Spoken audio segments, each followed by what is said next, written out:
Museveni lutabayisirwa mutabani wa Kaleekezi Tebukabulwa ge mutegeera obulungi oyo omubbi wa Kalulu ate munange abasuubuzi kato bamulye mu bitundu eby'Kololo gye yagambye nti agenda basisinkana.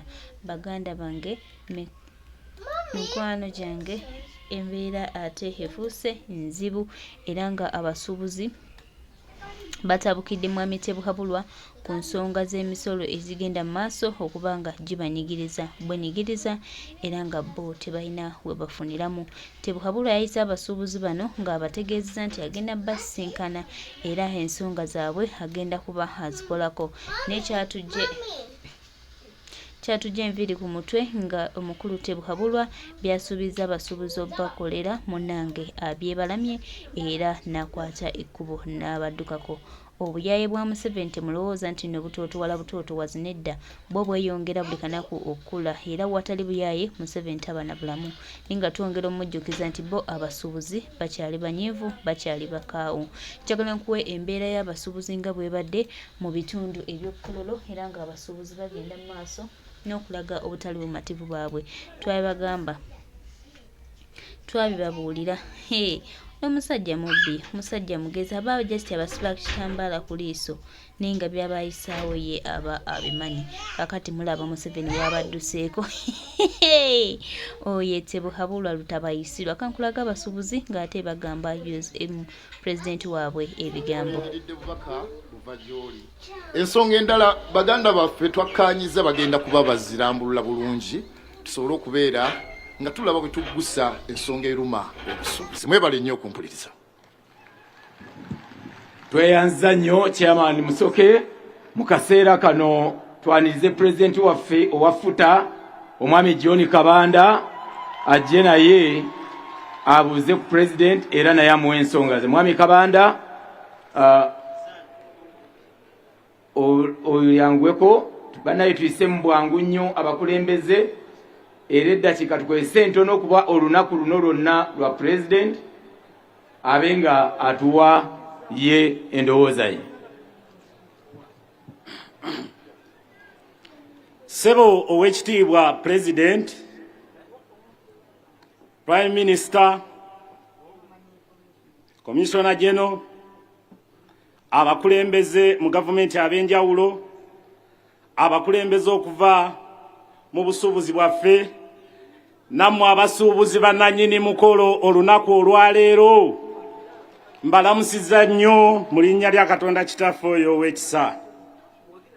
Ssebo ow'ekitiibwa President ayimiridde wano ku muzindaalo, nze John Kabanda ndi chairman wa New Generation ate nze President wa Federation of Uganda Traders Association zifuta ekibiina abasuubuzi abeegattira mu bibiina ebyenjawulo mwe beegattira.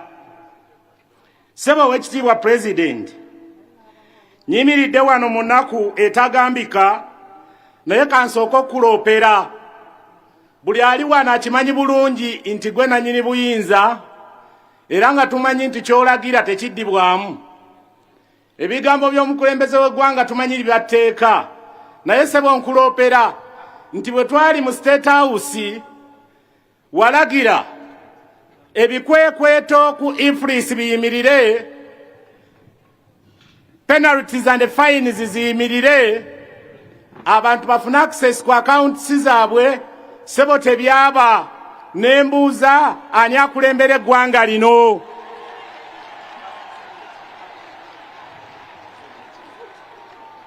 Ssebo omukulembeze w'eggwanga President, nze njogera n'amaziga gajula okunnyunguka era neerekereza byonna mbadde nina kuba na muhanemuuni kuba ndi mugole omubisi, naye ngambye kanzije kubanga embeera gye tulimu ng'abasuubuzi taata yennyamiza. Emisolo wano ssebo bagipima mu kiro ng'apima ennyama, ekyo kimanyi. Ne twetegereza nga import duty ku mawanga amalala bali ku 25 abamu 20, ne twebuuza ffe aba Uganda bali ku 35 twaza musango ki? Ssebo taata nkutegeeza nti omusolo mu Uganda values byakuteeseganya obeera olamuzanga alamuza olugoye nkuwa ebiri kitundu nedda mpa gumu kakaaga nedda gumu kanaana oba gumu kasanvu bitaano ne tubeeraawo kati omusuubuzi n'aba nga tafuna bwenkanya lwaki tetubeera ne value nga bagamba nti essaati ewa 0.1 buli muntu n'akitegeera. Ssebo w'ekitiibwa pulezidenti mu bwangu obw'ekitalo nga sinnaba kwebaza abatuyambye mu nsonga eno, enforcement yafuuka enforcement. Ffe abasuubuzi tuli bantu ba mirembe nnyo, naye ssebo olumala okkiriyalinga konteyina enakawa bennyini bova okusasula omusolo bajja bakulinnya akagere, oba okkirirayo ekotooliyo nga bakuba omukono nga bakugamba olagawa omusolo wadde value ntono nga konteyina bagize nakawa ng'emalayo ennaku 8 omusuubuze awo tasigalawo aba yagudde dda kuba ffe tukolera mu mabanja. Ssebo w'ekitiibwa pulezidenti, fines and penalties ffe twasa musango ki? Omuntu ali mu mbeera yakweyiya n'obusente yeewoze bwewole n'aleeta ebintu ne bamukuba fayini $5,000 nga tannaba na kwogera ku kikwatagana na musolo gw'agenda kusasula. Kyokka ate ng'oli mu kweteekateeka odduke wa manerenda akuwole ssente z'ogenda okusasula eri URA. Kati ne tukusaba ssebo nti olw'okuba ebizibu tuyina biyitirivu nnyo tufunirengayo, era no twagiyise annual presidential visit, kitegeeza nti n'omwaka ogujja tukusaba era tufuneyo olunaku oluki. Kati ngenze ku Mumpembe Ifulisi, Omumpembe Ifulisi. Ssebo ow'ekitiibwa pulezidenti, twajirwa kye bayita Omumpembe eyakola Ifulisi yali tagikoledde eggwanga Uganda, bakola Ifulisi nga bagikoledde amawanga agali stable mu byenfuna. Ne wano mu ggwanga Uganda buli kimu kyonna naddala mu bizinesi ze tukola zakweyiya. Kati tufuna ekizibu olw'okuba abantu abakusemberedde si basuubuzi nga n'obusuubuzi tebabwagala. Kati omaliriza tofunye advice emala ku busuubuzi bwaffe, ate ffe mwatusamba tteke kubanga ne mu palamenti mwatumayo omubaka ayinza okutwogerera ku nsonga zaffe. Kaakati lwaki tuyisibwanga bwana bwa mbaata? Iffe tetuli bannayuganda ng'abalala. Ssebo w'ekitiibwa pulezidenti, tukusaba, nze ndi mukakafu nti olunaku olwaleero tuzze wano nga ozze okusitoopinga Ifulisi mu maduuka gaffe sigale mu factory.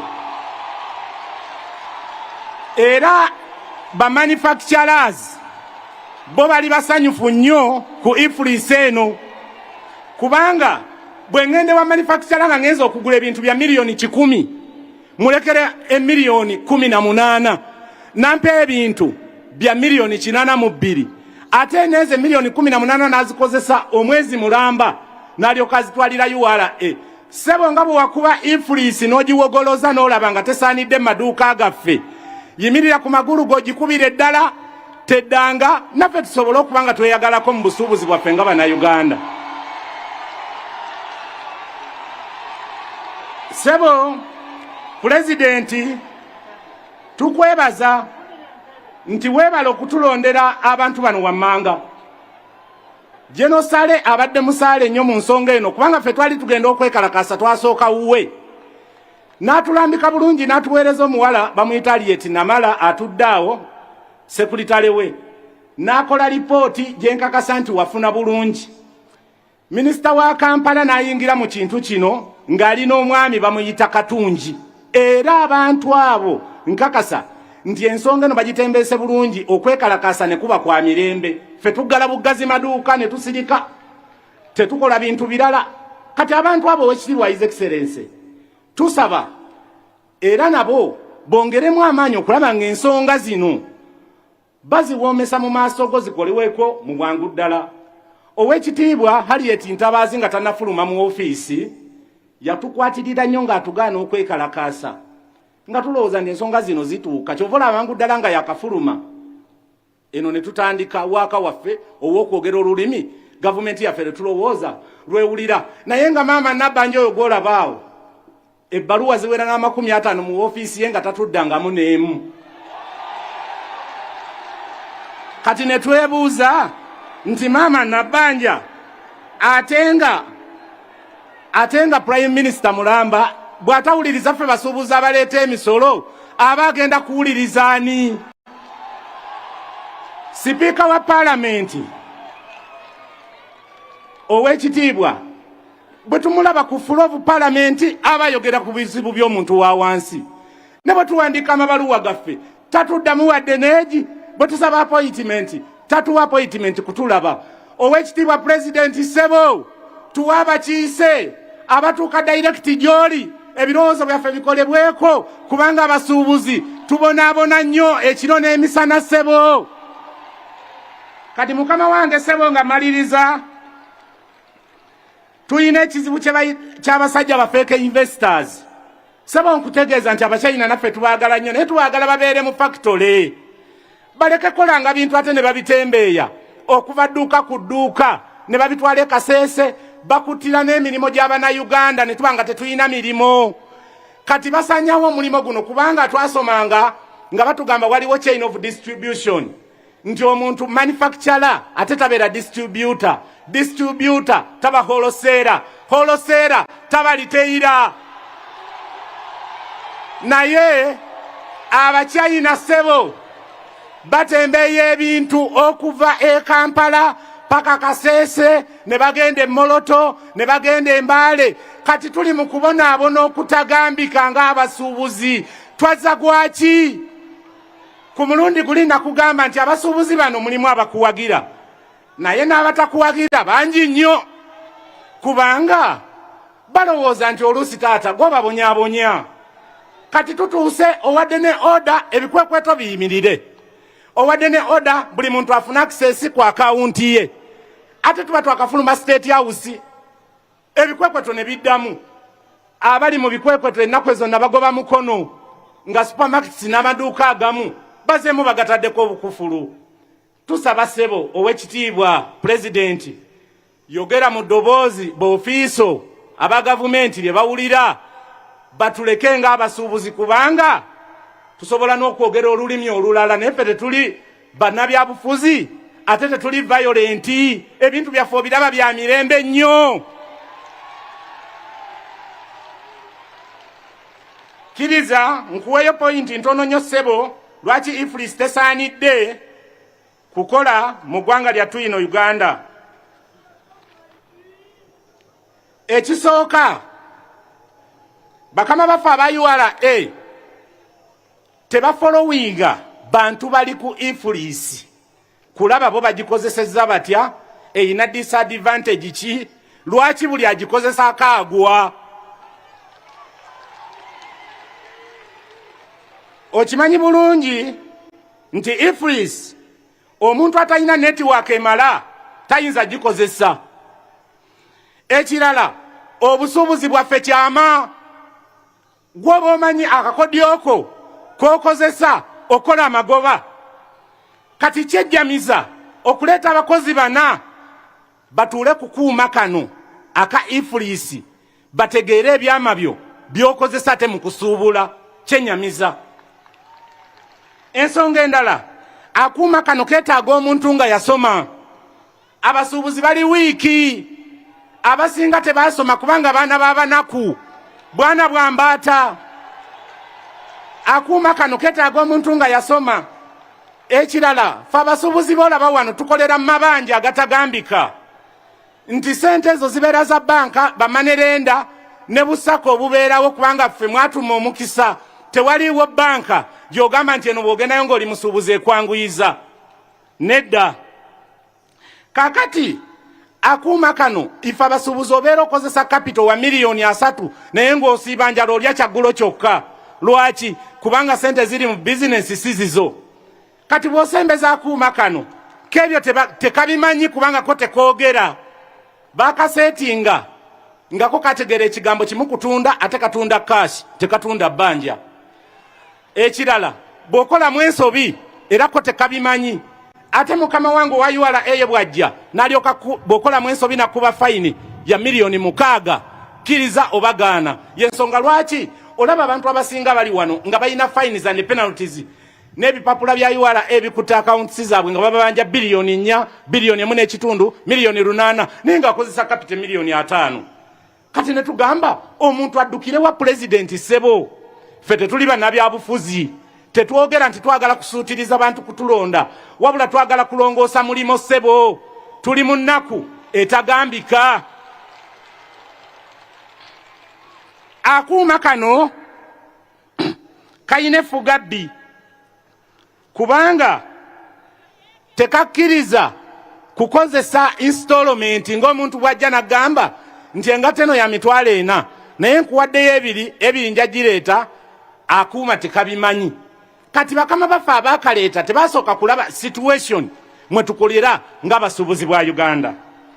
Sebo presidenti nkakasa nti tenti ezatuweereddwa zijjudde abantu naye bakama baffe b'ofiisa oba b'officials baminimizinze abantu ne batugamba tujje batonotono ensonga eno tetusukka bantu 15,000 je kulaba nga twamobilizinze ekitono naye naffe tusaba batuyisenga abantu kubanga laale ezibeere kololo baziwa ne transport abantu ne bava e Masaka naye ffe abasuubuzi twaza musango ki batubuulire omulimo busuubuzi bwe guba nga tegukkirizibwa mu ggwanga Uganda ffe tutegeere nti guno omulimo bagubaninga tunoonye ebyokukola ebirala kubanga ffe abatafiibwako ddala naffe tuli baana b'abantu ng'abalala.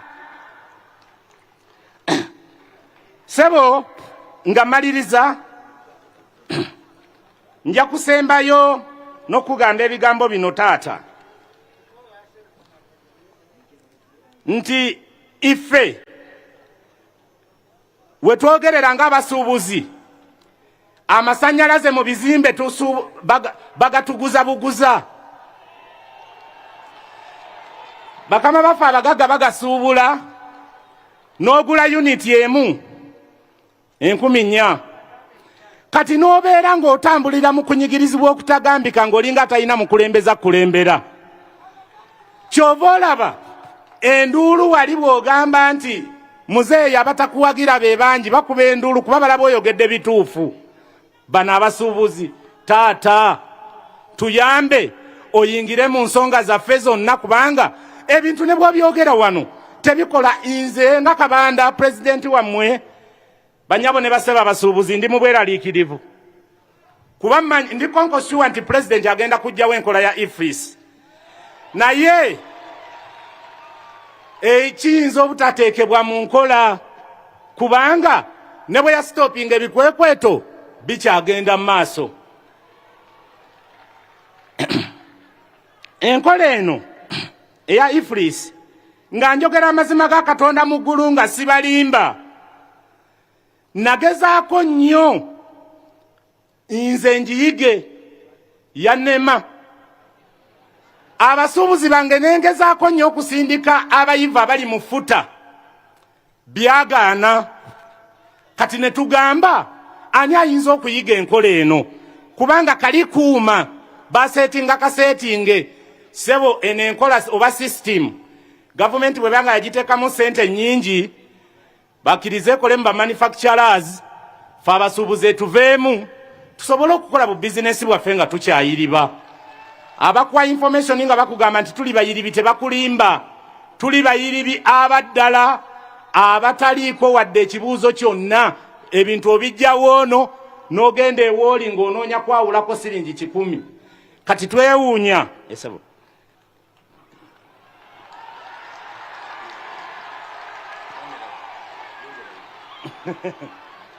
bampadde ku lwendo lw'otuzzi era kandwesiga endunywedde tusuubira nti enkola eno ya IFRIS ejja kusobola okubeera mu factories era bannaffe abo bagyagala tebagiwakanya ate beerabika ebakoledde. Naffe tulirwedde okusasulanga VAT omulundi gumu mu factory nga bwe wagamba, tulirwedde okusasulanga VAT nga bwe tubadde tumusasula nga ebintu biyingira mu ggwanga. tulyoke twetaayize eno naffe kubanga this is our country. Abachina bajeganyizaanyizaamu nnyo n'okusinga ffe bannayuganda. Muchina nakuba oluyi ku street z'e Kampala olw'okuba omugambyeko nti lwaki otembeeya jiini. Omuchina n'akubogolera enkya najja n'akwata jiini gy'oyina ku dduuka n'agikoppa n'agenda n'agyozaamu China n'agireeta ye ne batamugambako n'akubogolera buli kimu kyonna n'otyoboolwa ng'atali munnansi. Mbebaza nnyo okumpuliriza. Sebo President tukwebaziza nnyo amawulire amalungi g'otuleetedde ag'okusala emisolo. Bannayuganda naffe tusobole okweyagalirako mu ggwanga lyaffe. Ku lwa Katonda n'ensi yange nsigadde nze John Kabanda, President wa Federation of Uganda Traders Association zifuta. Webale nnyo, webalire ddala. Mwami John Kabanda, nsaba abakulembeze olwakadde Mwami Ntale Edward, Chairman wa UTEA, nawe jangu tulabe ensonga zino zonna ze babatumye bemukulembera ng'omukulembeze aziwulira naye kye tubatumanejinga bwe budde naye muje ensonga z'abantu zonna. Mwami Ntale omunwanirizi w'abasuubuzi, nawe jangu oyogereko eri President. Webale nnyo.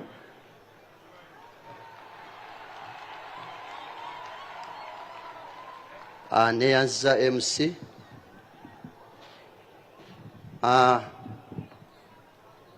Your Excellency, the President of Uganda, wamu n'abakulembeze bonna b'okulembera nabo mu cabinet yo, n'abakulembeze mu busuubuzi. Abasuubuzi olwaleero batabukidde Mwami Tebuhabulwa Kateo abaddukeko era nga twongera omujjukiza n'omutegeeza nti bannayuganda ne balayika amaaso g'abakuusa maaso g'abalemeddeko era nga omukulu ono yategeeza abantu nga bwe yagenda okujja omusolo gwa Simayanga Infris kyokka ate waayise bbiri agamba omusolo gulemerewo anti alaba bwagujjawo tabafuna. Guno omusolo gwe tubagamba bulijjo nti Mwami Tebuhabulwa emisolo yagiteekawo era nga twongera obajjukiza n'obategeeza nti tewali kintu kirala kyonna wabula byonna Museveni abikola abitegeera. Abasuubuzi kati kiri gye muli okwebeereramu ne mugamba nedda ekimala kimala ne mudamu ne mugala amaduuka gaabwe. Yendaba Solutions esingawo baganda bange. Tuyimuke tulwanire eggwanga tulabe nga tutereeza buli kimu.